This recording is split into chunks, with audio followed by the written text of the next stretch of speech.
a recent viral video circulating on social media, Ghanaian pastor Bishop Salifu Amoako is seen making controversial remarks about his ability to drive without a driver's license and a vehicle registration number plate.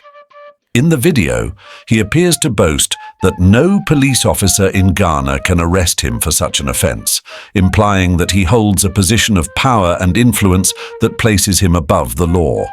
While the exact date of the video is unclear, Bishop Amoako is heard telling his congregation, "In my country, when the police see me, they salute and call me general. Without a driver's license and a car number plate, I have been driving. Who born you by mistake to stop me? Because if you stop me, I will call your boss."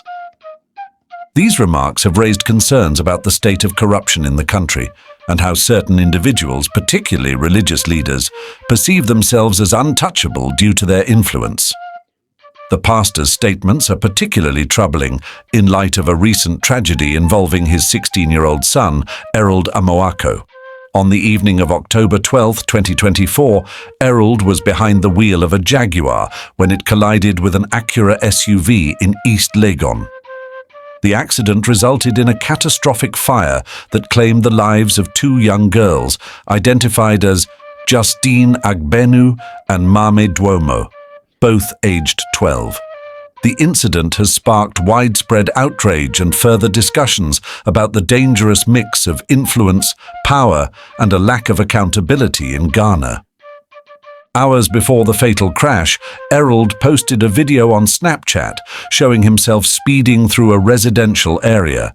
Reports, though unconfirmed, suggest that he may have been driving at speeds of up to 200 miles per hour in a 30 miles per hour zone, according to claims made by social media commentator Kemi Talks. These allegations, if proven true, point to an alarming case of reckless driving that ended in tragedy. The question on many people's minds is whether the arrogance displayed by Bishop Salifu Amoako in his public remarks has trickled down to his children. If a father can stand in front of his congregation and boast that he is above the law, it raises doubts about how much regard his family holds for the law. Would such a man care if his underage child was driving without a license? The implication is that no police officer would dare arrest his son, as the father would likely use his influence to ensure the officer is punished for enforcing the law. This speaks to the broader issue of corruption and privilege in Ghana, where wealth and status often shield individuals from the consequences of their actions. It has been established that on the night of October 12th, Errol, who was driving the Jaguar SUV, rammed into the Acura, which was driven by Joseph Aka. Both vehicles caught fire and were destroyed beyond recognition. 3 of the 5 occupants in the Acura were rescued, but Justine and Mame tragically lost their lives in the blaze. The driver and his passenger in the Jaguar were also rescued and are currently receiving medical treatment. Meanwhile, 2 of the rescued victims from the Acura were treated for minor injuries and discharged, while the 3rd remains hospitalized. Despite the gravity of the incident, Bishop Amoako has sought to downplay the severity of the accident. During a service at his church, Alive Chapel International, on October 20th, the pastor called for calm and urged the public to refrain from making assumptions about the case. "It was an accident," he said. "My son did not carry a gun to kill anybody. He involved himself in a terrible accident, and I am not the one who did it, nor his mother. It is my name. That is why people are talking." Bishop Amoako expressed frustration with the attention the case has received, suggesting that the public interest is heightened because of his prominent status. If this had been an Okada motorcycle accident, who would mention it? It's only because of my name, he argued.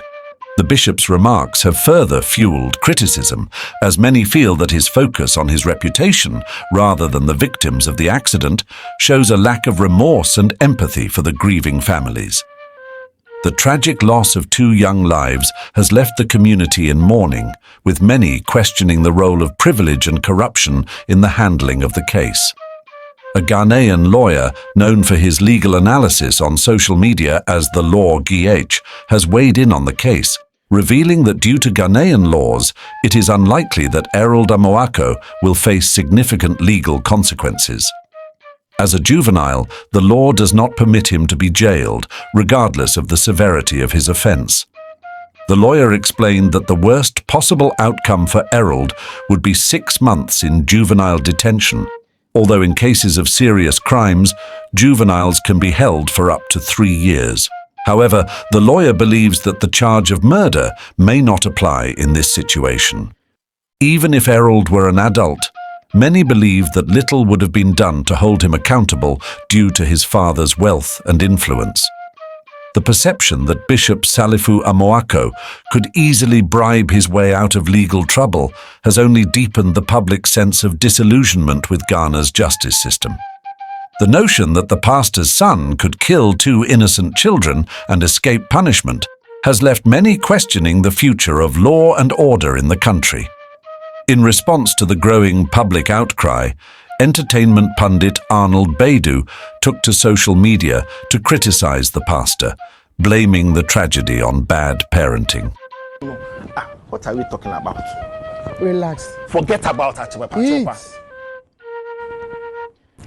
You have several videos of the minor driving the reckless driving several times. At what point did they bring the boy to book?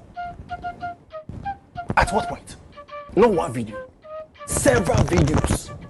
It's on me as a parent for not exerting my duties as a parent. So let's stop this and no, tell the person, say you had questionable parental skills that has led to the death of 2 other kids. And the parents may not recover from this trauma. It seems the family has no remorse for the parents who lost their children. One of them lost her only child, and this isn't the time for Salifu Amoako to be telling the public to stop talking about the accident, Baidu stated. He went on to say that Amoako's comments only reinforce the perception that he and his family believe they are above the law. The Ghana Police Service, in an attempt to address the public's concerns, has assured citizens that a thorough investigation is underway and that justice will be served.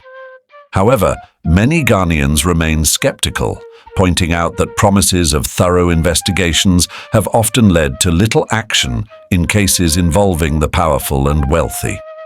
As the country grapples with the aftermath of this tragic event, the larger issue of corruption, privilege, and impunity remains at the forefront of public discourse.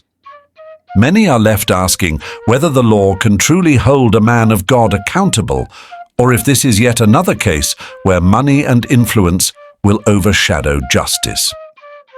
The nation continues to mourn the loss of 2 young lives, and the public eagerly awaits the outcome of the investigation. In the meantime, the Ghana Police Service has reiterated its commitment to ensuring that the investigation is fair, transparent, and in accordance with the law. Ghana AI News will continue to follow this story closely. Share your thoughts on this tragic event with us, and don't forget to subscribe, comment, and share this video. Thank you for watching, and please keep praying for our beloved country, Ghana.